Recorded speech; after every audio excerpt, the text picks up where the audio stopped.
ஒரு சிம்பிளான vegetable pulao recipe எப்போவுமே பிரியாணி மட்டுமே பண்ணிகிட்டு இருக்காமல் இந்த மாதிரி ஒரு டைம் டிஃப்ரெண்ட்டாக ட்ரை பண்ணி பாருங்கள். அவ்வளோ டேஸ்டியாக இருக்கும் அண்ட் ஈஸியாக இருக்கும். எப்படி பண்ணுறதுன்னு பார்த்துடலாமா?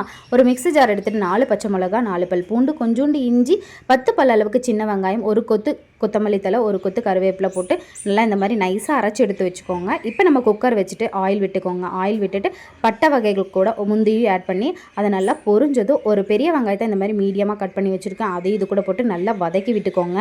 வதக்கி விட்டுட்டு எவ்வளோ பேத்துக்கு செஞ்சாலும் நீங்கள் ஒரு தக்காளி போட்டால் போதும். நான் ஒரு தக்காளி இந்த மாதிரி மீடியமாக கட் பண்ணி வச்சுருக்கேன். அதையும் இது கூட போட்டு நல்லா வதக்கி விட்டுக்கோங்க. வதக்கி விட்டுட்டு இப்போ நம்ம அரைச்சி வச்சுருக்கிறத ஆட் பண்ணி நல்லா பச்சை வாசம் போகிற அளவுக்கு நல்லா வதக்கி விடணுங்க.